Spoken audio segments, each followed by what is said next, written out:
Hello and welcome to 2 Minute Tuesday. One of the things I'm going to feature, and I'm probably going to be able to plan these out, is doing these little 2 minute edits. And I'm going to stack a few together depending on what I see during the week in the community. Just images where I feel that a lesson can be taught or something can be learned. And it's not really to be designed as a critique, but just as a teaching moment using editing programs, and most predominantly Photoshop and Lightroom, because those are the programs that I use. I'm going to show you Amanda's image now, and Amanda loves Abandonscapes, and she's brought this one in to show us. And there's a few things that I want to talk about in this image in particular. One of them is straightening up some of these things, like the columns are a little askew, and part of that is the Abandonscape. She's mentioned to me that none of this was really true and level, maybe except for the line along the middle. But it's this one column on the outside, and maybe a little bit of this one, that I find are kind of going a little bit wonky. And we can kind of see that if we cycle through, if I can remember how to cycle through on these. So what we're going to do is cycle through the overlays using the O command on the keyboard, just to give us a grid. Here it is coming up. There we go. And you'll be able to see this column here is pretty much askew. This one's not bad. It's a little off, but it's not too bad. And these ones at the back we're not going to worry about too much. We're going to let the program handle that. And so to do that, we're going to move from, let's say we started in the basic panel, and we're going to move down to transform. Now you'll notice when I click transform, my basic panel closed. Some of you are wondering how that happened, because by default when Lightroom ships, this solo mode is turned off. And that means for every window I open, it stays open in another, and this, so that I have to cycle through them. Like I have to come through, and then I have to close it with the arrow to close that one up, and then close that one up. But if I right click on any of these bars and just tap on solo mode, that means that whichever one I'm in, when I switch to another one, it closes the previous one. So only one at a time is open. I really like that. So bear with me here. We're going to go into this transform mode, and we're going to click on full here. And what we're going to notice is it straightens things up. So I'm just going to take off the crop tool so you can see it happen here. And watch the image now as I click full. Did you see how that kind of snapped into place? So if I put the overlay back on, we can see now this column is pretty straight up and down, and this column here is pretty straight up and down. And this one here is still a little askew, but like I said, these were kind of wonky to begin with. And so that's helped us get this a little bit more true to itself. Here, I'll just pop that back to what it was. There, and we'll click enter to accept it. And so now that's taking care of one thing. Another thing that was kind of causing me issue is that there's a lot of this right side and a little less of this left side. So I'm just going to take my crop, and if I click it, then the crop ratio will stay the same. So see how I can't move it around? It stays in the 2:3 crop ratio. If I unclick it, and that's what I'm going to do in this case, I can just drag the one side over until it's more like the other side. And so I kind of like it like that. Press enter to commit to that, and there we go. Now that means if you were going to frame it, it doesn't fit into a standard 8:12 frame. It's a little bit different. And so that's something to keep in mind, whether or not when you crop you want to keep this locked or unlocked. In this case, unlocked was fine. Now, so that's the transform tool here in Lightroom. Now in Lightroom, let's talk about using a couple of gradient tools.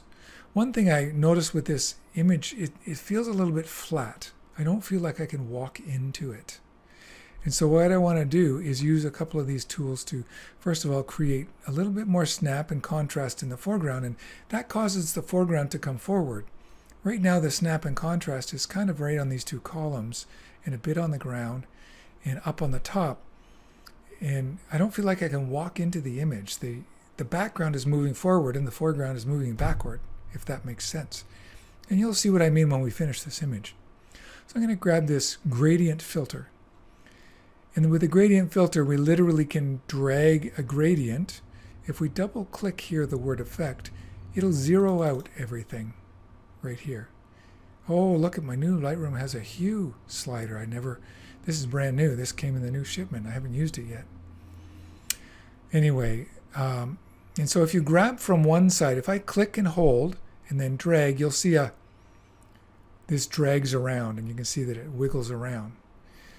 Because I'm dealing with verticals or horizontals, I'm just going to delete this. And see, when I let go and I hover over here, that red is where that transition is going to happen for my overlay. For now, I'm going to delete it. And I'm going to start over here. I'm going to actually start in the middle of the column.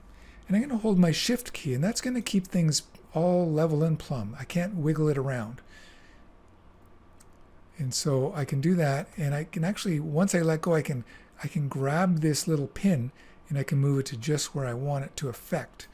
And I can drag out on the outer handle how much transition I want. If I want it fairly sharp, like I do, or soft. So we're going to go with fairly sharp right there. And now everything in that area, because I have the letter O pressed, you can see the red. If I press O again, the red disappears. If I hover over my pin, that red jewel overlay comes, and if I move away.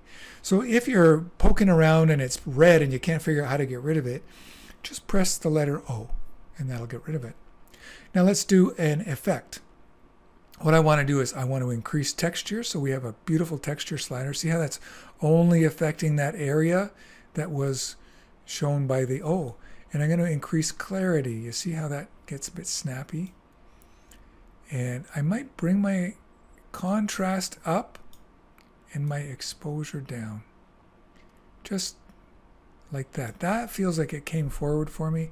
And I might just push the whites a little further over. See how it's pushing the lights but leaving my darks where they need to stay. So I'm kind of liking that. One thing I always do, if I'm pushing contrast will, and you'll see it happen, maybe not on this image as much, but when you push the contrast, it also pushes a bit of the saturation. And so I like to back that off by 6 or 10 once I've moved that contrast up as far as I have. So I'm very happy with that right now. Now I'm going to click New. Don't forget to click New. And I'm going to create another one over here, again holding the Shift key and just creating a little bit of transition and then dragging that over. I'll push O so I can see where that transition is. It looks good to me right there. Press O again. And now I'm going to do similar over here, although it was already a little bit dark. So I'm going to just pull my contrast, maybe even my exposure up a touch, texture, and clarity. There we go. I like that the way it is. The two sides are looking the same. What you're going to see is you're seeing a little bit of blue specks show up here, here, and here. What that means is that's all black. That means I've hit my black point. And I'm okay with that. I'm quite good with that. I'm trying to figure out if that's because I have this clicked. Because is this a new feature that I'm seeing? No, it is not. I'm not used to seeing that when I'm working in this module. Let me open up the histogram. Here it is here. See, these here are clicked. If this is clicked, it's going to show me when I clip my blacks or I clip my whites. See how my blacks are starting to leave? I'm just going to show you here by pulling my blacks over. See all the blue that's now showing up? That's pure black with no detail. If I pull it up this way, it disappears. I don't mind having pure black in the image if there's pure black in the image, in fact. That doesn't bother me one bit. But if I want to stop seeing the blue, for some reason that got turned on, I'll just turn that off. And so the blue, see how that was on? It was highlighted, so we're seeing the black, and it's off.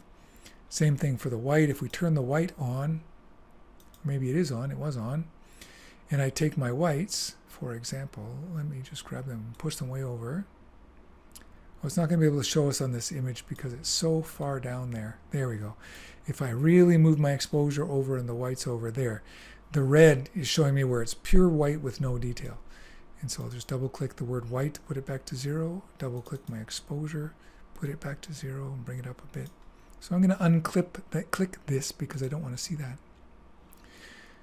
So I think just about right there, bring my clarity up just a little more snappy. Maybe my exposure down just a touch. Okay, and I'm going to leave it at that. I like it, so I'm just going to press enter. And there we have it. You'll notice when my mouse leaves to the editing panel, those little dots disappear. And that's because I'm using something up here under Tools, under Tool Overlay. I have clicked Auto Show.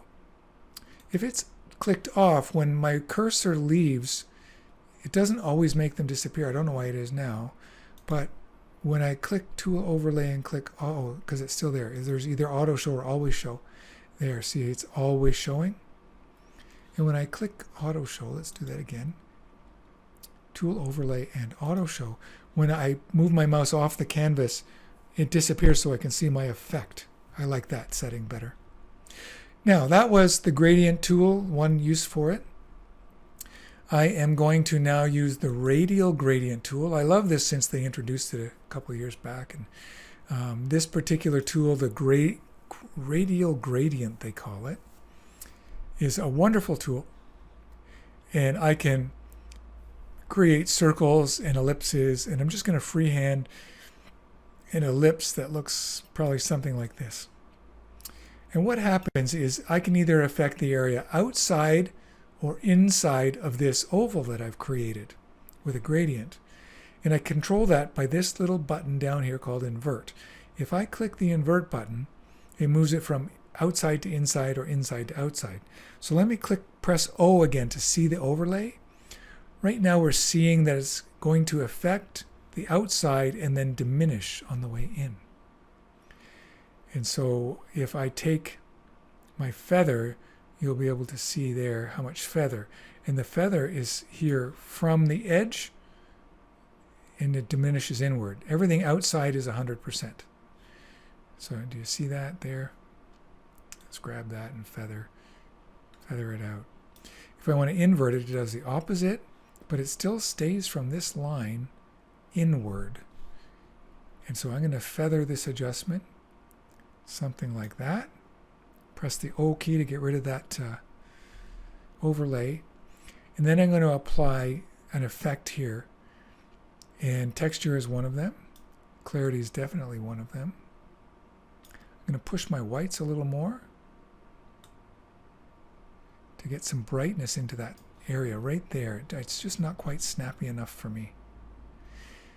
And am I going to boost contrast a little? Exposure and contrast. There we go. Let's do that. So now it feels like light is coming from the side. See this light source down here? And it's lighting these columns and a bit of this door. That's what it feels like now to me. I really like that effect. And so we're going to stay with that. So we're going to press enter to accept that. And there we go right there. And if I click this again, we leave that area. There's one more thing I want to do. I'm going to click new. I'm going to create a new one. Just a real quick experiment. I am going to try to sharpen up those colors down there just by using saturation.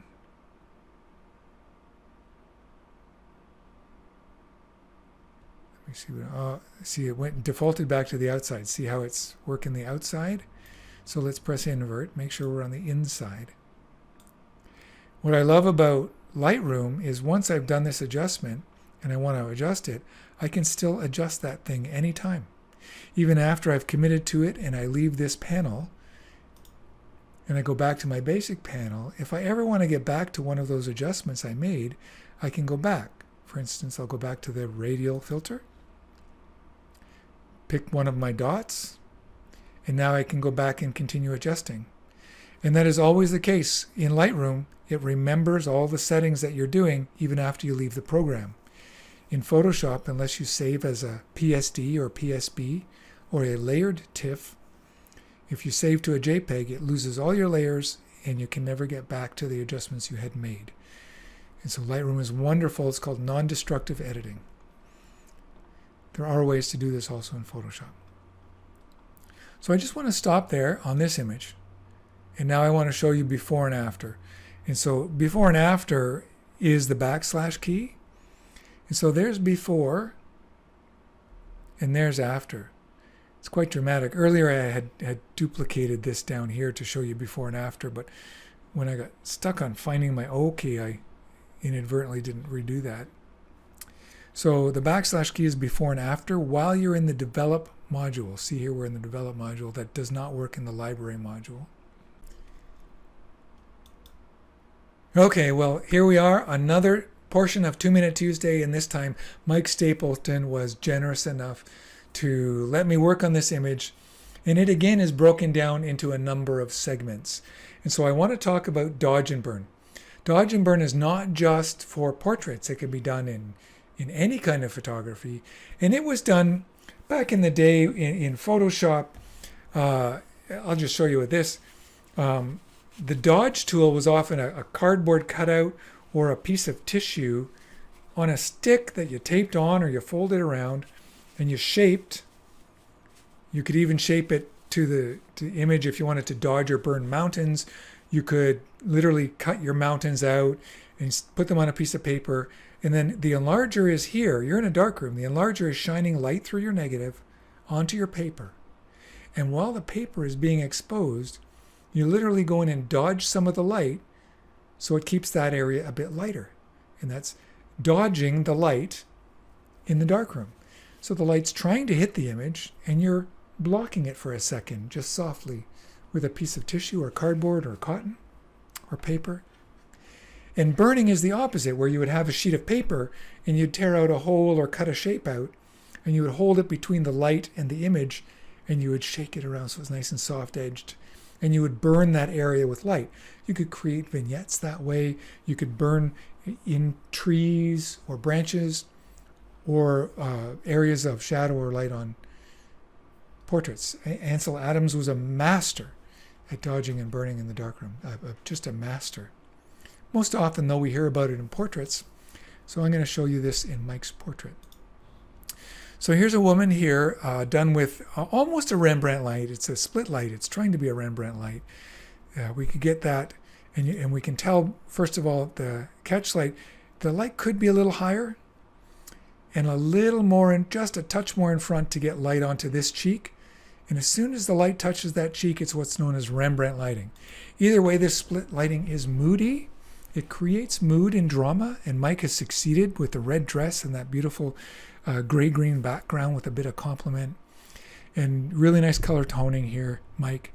But the image has a few areas I'd like to address. And the first one is that when we use directional lighting to create drama, we actually reveal skin imperfections, bulging, pushing, crimping.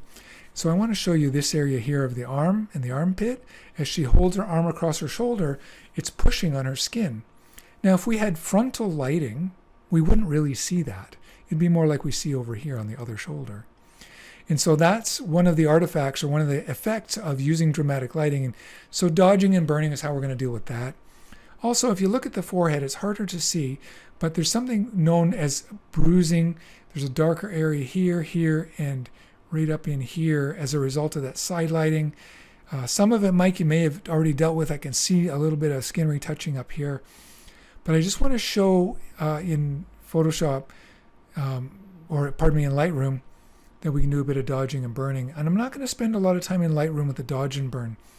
It's possible, but it's not as slick as in Photoshop. This is really the realm of Photoshop. So if you're wondering why Photoshop, why would I want to use Photoshop? If you want to dodge and burn portraits or retouch portraits generally, Photoshop is so much faster once you learn the tools. But like anything else, there's a learning curve. It takes time to learn those tools. But let's take a look at this in Lightroom. I'm also going to use a technique to get rid of wrinkles in the background here using the clone stamp. And then I'm going to use a blur technique to take away the details of, I was initially going to talk about frequency separation on fabric, but that's actually a deep dive, and we'll cover that. We're going to cover frequency separation in the community, but I don't believe there's time this month to cover that topic.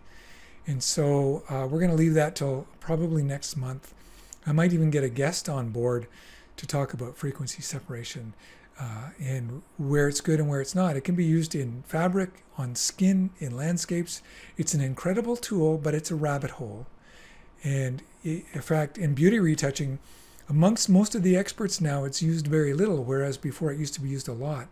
The tools in Photoshop have improved so well with cloning and healing that frequency separation is not as necessary, and it's not used as the first line of defense. In fact, it's used later, mostly for the undervalued tones, not for the textures on top. Let's get to work on this image and talk about that. I'll also move into Photoshop and talk about how to fix this bulging from undergarments.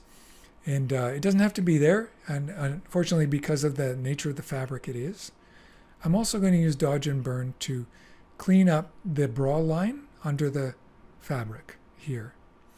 And so these are all really simple, and you'll get one more special treat in Photoshop where I can actually give a bit of volume to the hair. And so you're going to like that. I'm going to dig in right now, and I am just going to show you, I'm going to create a duplicate layer, not a duplicate layer. In Lightroom, it's called a virtual copy. And so this is an independent copy. I can make all the edits without touching the original. It doesn't exist on my hard drive. It's just literally a virtual representation of the original image, and I can actually apply edits to it. So let's go ahead and move in. And we're going to go to the Develop module. We're going to give us a little more real estate by clicking that little diamond there, or triangle there, and this little triangle here. So we have a bit more real estate to work with. And when I'm in Lightroom, I generally don't work with my Wacom pen tool. I find that the mouse works pretty well. I'm going to go to the adjustment brush. My favorite tool by far in any editing program is the adjustment brush. Maybe because I was a watercolorist and it just feels like watercolor painting. What you'll notice is in the drop-down custom menu, you can pick Dodge and Burn as options. And I'm going to pick Dodge, and I have a brush. Now, I'm not going to go deeply into brush dynamics, but I can use my scroll wheel for the size. And if I shift and use the scroll wheel, that's the feathering from very hard to very soft. When we're dodging and burning, generally we like a soft edge. And so I don't want it too large. I want to be able to work in these areas, but I want to be able to see them more. So I'm actually going to take some liberties. First of all, in the basic panel. So I'm going to turn that off. We're going to go to the basic panel, and we're going to do something temporarily to the image. I am going to increase clarity. You see how I can now see those areas of bruising? And increase or maybe decrease exposure. Let's do that. Increase contrast. Maybe pull that clarity down a little bit. Now this isn't flattering, but it's going to let me see when I'm successful at what I'm doing. See, now I see these 1, 2, 3 areas that the side light is causing a little bit of unusualness. Maybe down here a little bit. But let's just quickly do some work. I'm also going to lightly touch up these skin imperfections the makeup didn't quite get. So grab the brush tool. It's on Dodge, and all Dodge is doing is increasing our exposure by 0.25%. It's literally lightening the exposure, and we want to keep our flow quite low. See here we have flow, and that's like controlling the amount of spray coming out of a spray can from very little, so it's almost no spray coming out, to maximum, so like jet black spray coming out. Let's turn that flow down to maybe 20%. In Photoshop, we use much lower flows. But let's just see what that's like. So we're just going to click, and without lifting our finger off of the mouse, I'm just going to paint around these dark areas. I just lift it again, so that's okay. I'm going to click again,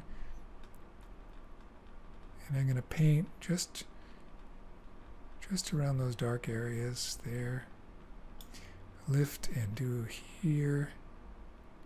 Now every time I lift and restart, it resets, and so I can do more again. So if I want to make sure that I do more, because once I'm just trying to think, will I hit saturation where it won't go more than 25%? I think I do. So I'm going to click New, and it's going to give me a fresh start, and I'll start again and just do a little more there, right there. It almost pays to squint your eyes and blur them out to see what you're doing, to make sure that you're not over or underdoing it. better to do too little, but you can always back up if you've gone too far. Let me now go over here. I'm going to turn my speed up, or my flow up a little bit, and I'm just going to retouch this skin imperfection here. As long as my mouse is moving, it's going like a spray can of paint with flow. And I'm still working off the upper dot. I want to click a new dot now and work down here some more.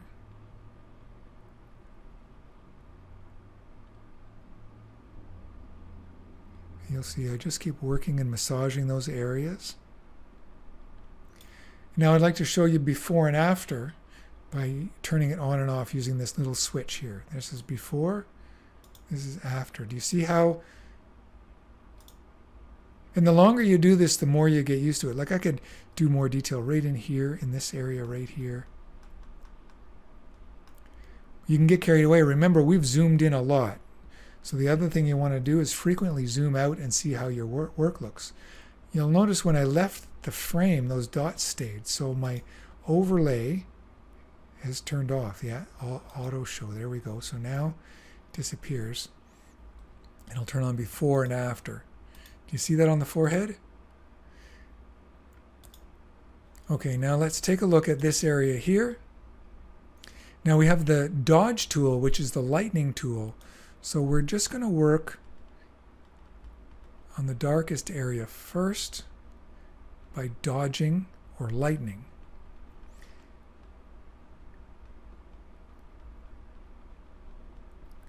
I don't have pressure sensitivity in Lightroom with the mouse or the Wacom tablet, and so it's a little bit more difficult. So I'm going to click New again because I don't feel it's gone far enough, so I want to go a little more. Click New again, and again I'm just going to make sure my flow's down just a touch so it doesn't rush it.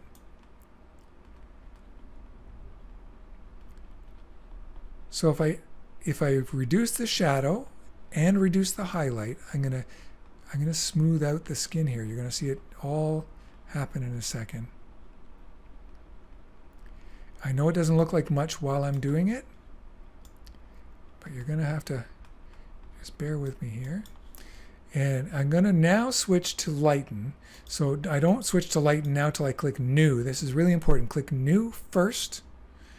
Now we have a new dot that we're going to place, and that new dot is going to be, sorry, I want to darken, so I want to burn with the new dot. We're going to burn. It doesn't matter where I touch down, really. I can touch down up here. And then I'm going to brush by burning or darkening this area right here that's catching the highlight. I don't want to overdo it, but I also want to actually, that's a really hot spot there. And I'm going to just bring that down a touch. Okay, now click New. I'm just going to look at before and after again. Do you see how I've softened that area? Now I can work on it more, or I could leave it the way it is. I think I might do a little bit more with it. I have the New clicked, and I'm working on the darken. So let's just work a little bit more with that, just in that area there. And just in that area there.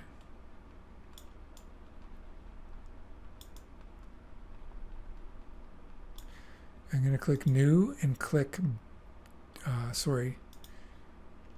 dodge again for lighten.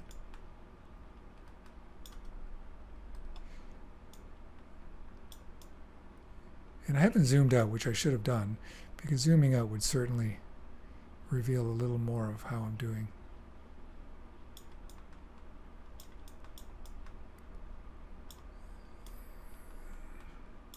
Sometimes when you're burning especially, but sometimes when you're dodging and burning, you can increase the saturation. And so sometimes you just got to desaturate just a touch.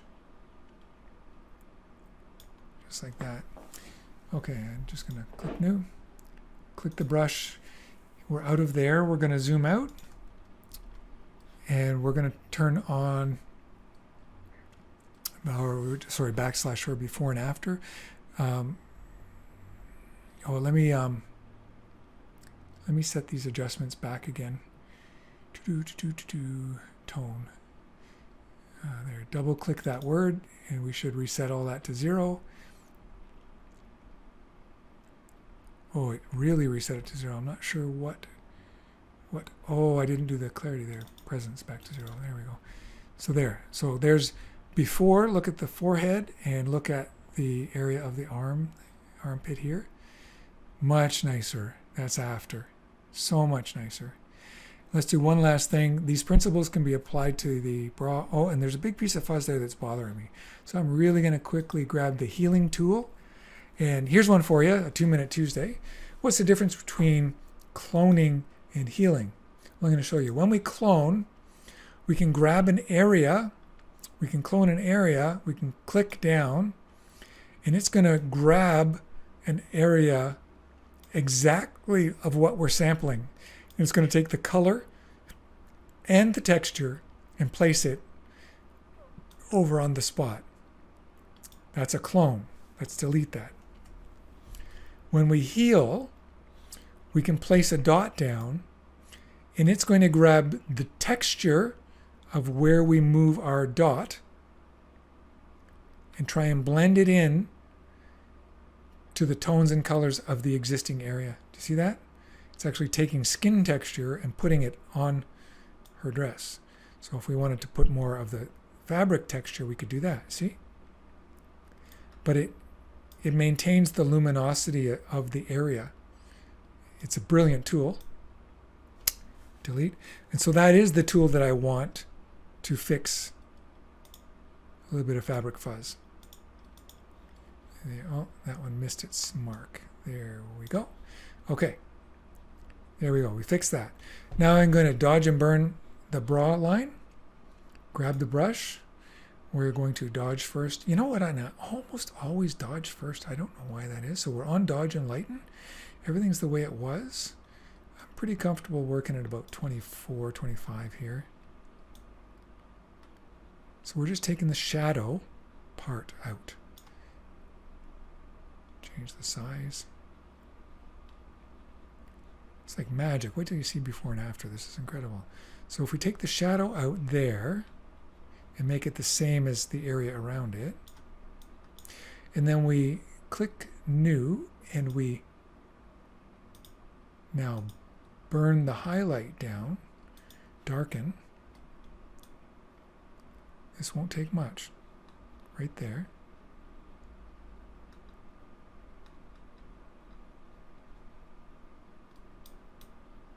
And then we back up and we close that tool. That's not bad, eh? Let's look at before and after. So there's the line, the line's gone. There's the line's gone. Hey there. Now we're on to the Photoshop part of the Lady in Red from Mike. And I'd like to thank him for letting us use the image. In this Photoshop section, we're going to cover a couple of things. One is the dodging and burning in Photoshop. And we're going to cover the Liquefy tool first to take the bunchiness out of the dress. And then I'm also going to show you a quick tip on adding some volume to the hair. It'll really help in this image. From there, we're going to do dodge and burn actually to take out a bra line from under the dress as well. And then some bunch skin in the shoulder like we did in Lightroom. And then we're going to finish off by touching up some creases in the background and then creating some motion blur for that flowing dress that's in the background. Here, I'll just show you there. The flowing dress in the background, we're going to reduce the wrinkles here. I was initially going to work with frequency separation and teach on that, but that's a little deep dive, and we're going to leave that for another time. But I'm going to show you some great techniques. Each one of these is in little modules that could be 2-minute edits, and you'll see how quick these could actually go once you get going. So here I want to duplicate the layer just so we have something to work with. And the very first thing that I want to do, so that's Control or Command J, I grab my tool here, is to do the Liquefy tool because we want all those Liquefy changes to be done before we do any layering and editing on top of it. And so let's go down to the Liquefy tool here. And that'll take a second to load. And there's all kinds of great things in Liquefy. We can do facial Liquefy, changing and sculpting the face and doing different things. But what we're most concerned about, and let me just, whoops. Here, let me just get out of there for a second.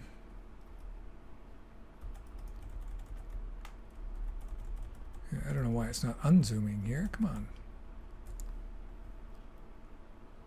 It keeps zooming in further and further and further. Let me cancel this. Let's try that again. Liquefy, filter, Liquefy. It's very odd that it would zoom in and not, and it's already on the zoom tool, so that's probably why that was happening. I had it on the zoom tool. But why it's not zooming out, I don't know. Anyway, let me just grab the zoom tool, grab her head there, and we are going to work right about there. So Liquefy. Oh yeah, the dress. That's right. I'm back on track now. And using the forward warp tool, that's the top tool there with the finger pushing, we're just going to make our circle the right size so we can just push the fabric. Just pushing and pulling fabric. And we're going to make it look very natural.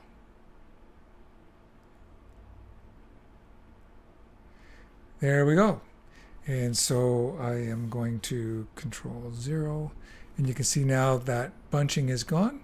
And now for the big trick, I would just like to show you here. We're going to do some work with creating some body in the hair. So grab that tool again, get it just the right size, and we're going to be careful not to get too much spiky going on. Just nice, gentle. Over here it can be a little larger. There, get some volume in the hair. Maybe pull those along. There we go. Maybe get that wave up a little bit higher. See, now I'm a hairdresser. How about that? Who knew? There, we'll just bring that out there and get that curl going out a bit more. There, let that wind blow the hair. There we go. It doesn't look like I did much, but let's go before and after on the preview. There we go. Here, I'm just going to turn me off because I seem to have gotten frozen, so I'm just going to get rid of that. 1 second. There, let's turn that off. Okay, now you have to listen to me, but you don't get to see me because for whatever reason the scene stopped on me, and well, that just seems to be happening to me lately. I don't know why. I don't know if I can get it back while I'm here or not. So what we're going to go to next is the dodge and burn. And yeah, with dodge and burn,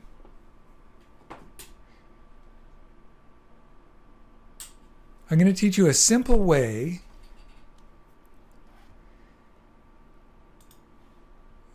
and we're going to use, oh, I know why. Here I am. I got to say okay to this. We are going to accept that. There, I'm back there now.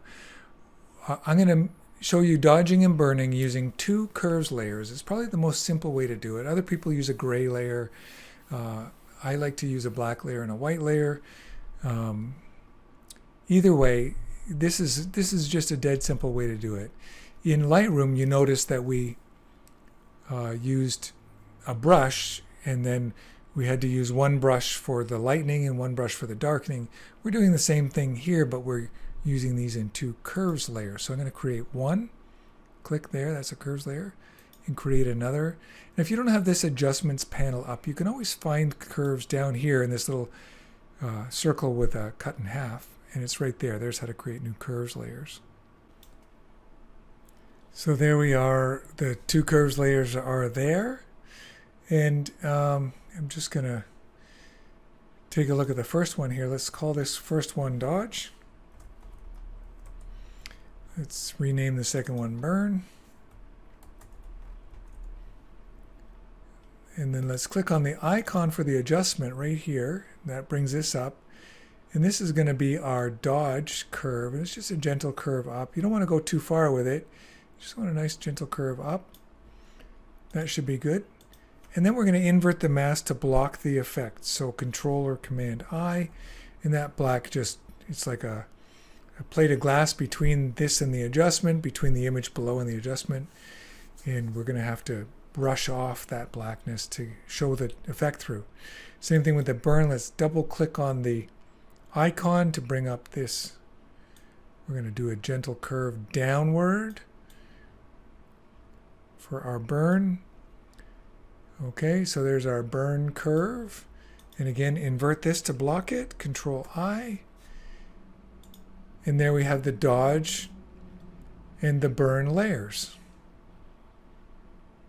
And I called one dodge and I called one burn. We're going back to the dodge icon and we are going to make sure our highlight is around our mask.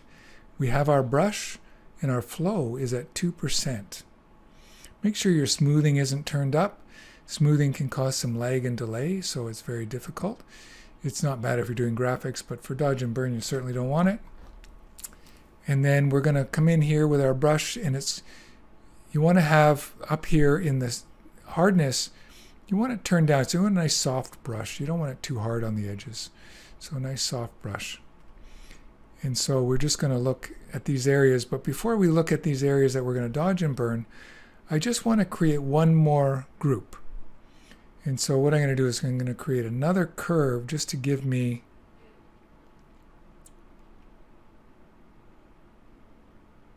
a little bit more contrast so I can see.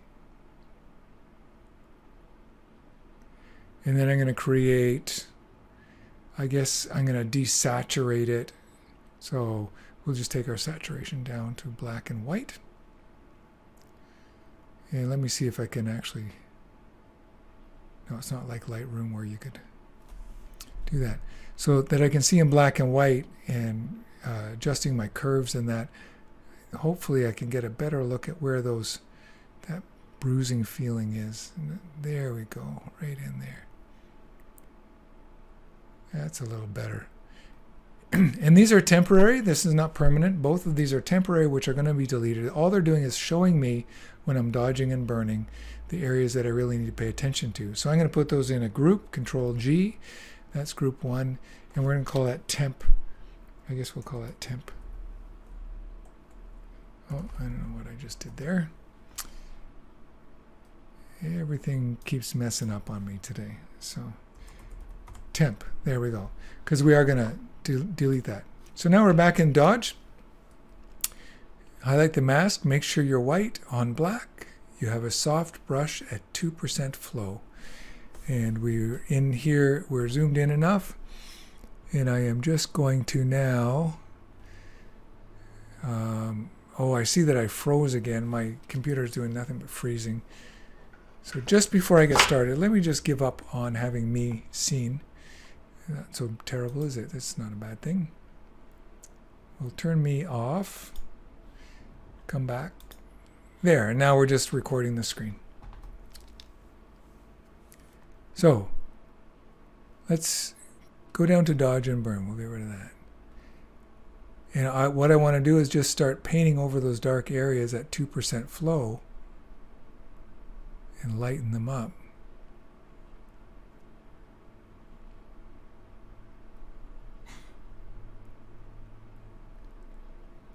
And this happens pretty slowly, and it doesn't seem like you're doing that much. The more you do it, the better you get at it, the better you see it. And of course I'm rushing along for the demo, but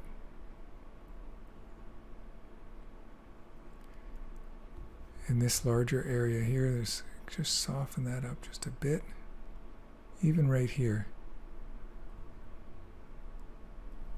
Going to soften that up, maybe a little there.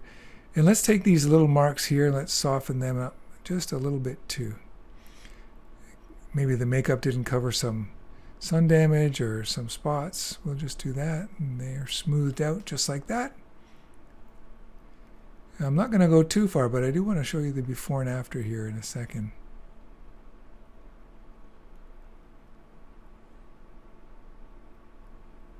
There we go. And I'm just going to turn the dodge off and on. You see that? How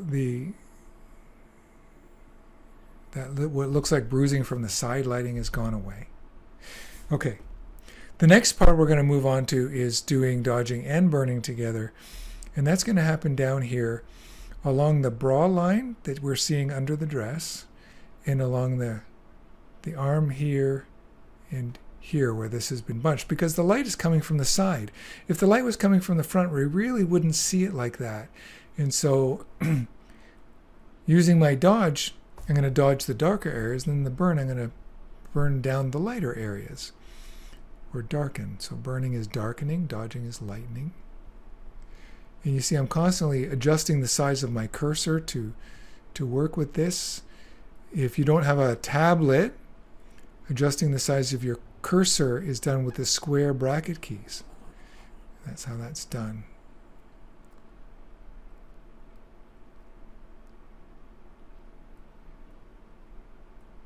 On a JPEG, even 2% flow today is pretty quick, but we'll do it. We'll see how we do.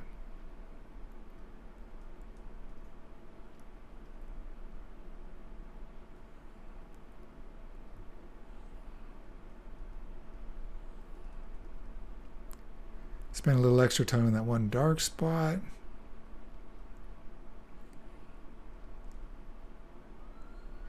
So we're just going to get that a little bit more smooth, and then that'll be done.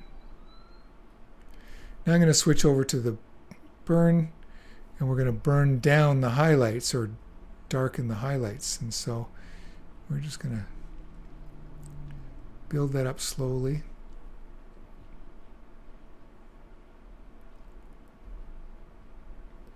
Actually, some of that area I did a little too much. I'm just going to burn back down. And I'm going to burn this area just a bit, that triangle of area there. The lightness gives some skin texture back that was missing. I'm also going to burn down the highlight along the bra here. It's not going to take much. Just match the color that's near it on the other side there. And I'm going to dodge. I'm going to click back to my dodge. Oh, I don't need that there. And I'm going to dodge out.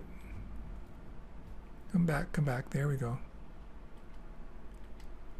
The dark area. So we're making the dark the same as the area around it as well.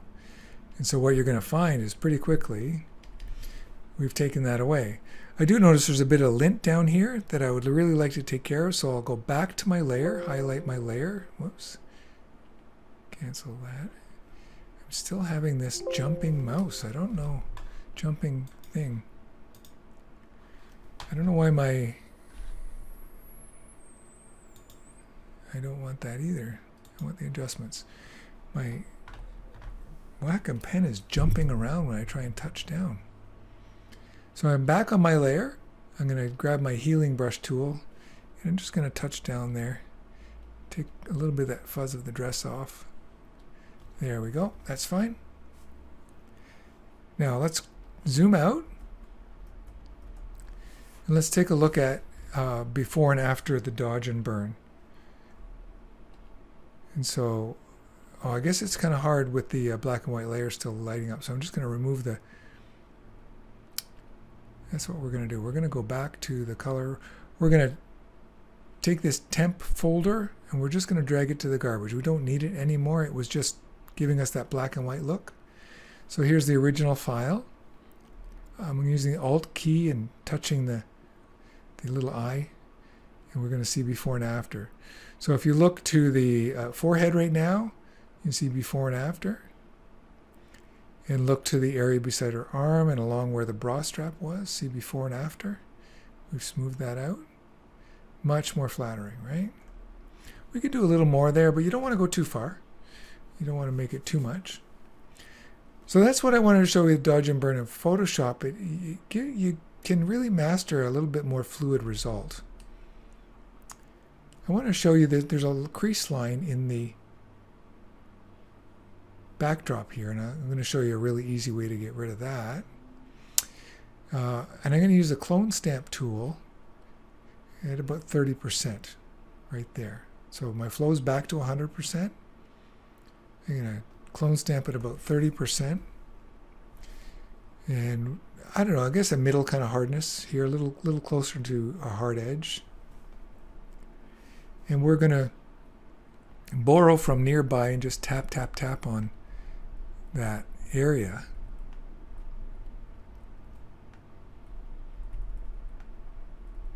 So I'm borrowing texture from here and I'm laying it down along the line, and I'm borrowing it from different places. Same thing I'm going to do here as it is along the dress. Oh wait, I just noticed it popped over there. I need to be on the layer right there. Tap, make sure it stays there. It's not going to work unless it's on the layer so it can sample the, yeah, sample that.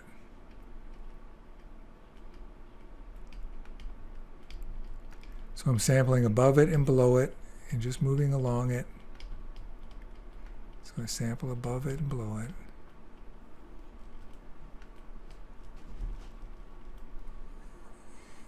It's not having as much effect as I want. We've got normal, we've got clone stamp, we've got 30%.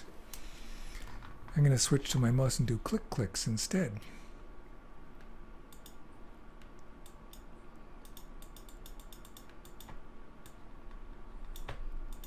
For whatever reason, it was giving me a little grief there with the pen, so now the mouse is working. Just little clicks. When we get close to the edge, I'm going to zoom in and say, oh, see, it's, for some reason it's jumping over here. I'm having all these technical issues tonight. There we go. Do a little more along this line. Now let's back out of that. So I was just tapping. I was just sampling with my Alt key, Alt, sample, click, and then tap, tap, tap with the mouse, tap, tap, sample over here, tap, tap, tap, tap, tap. And that builds up slowly. But if we look at before and after on the back, just look at the backdrop, you can see we've taken the lines away. See, that line's not there anymore.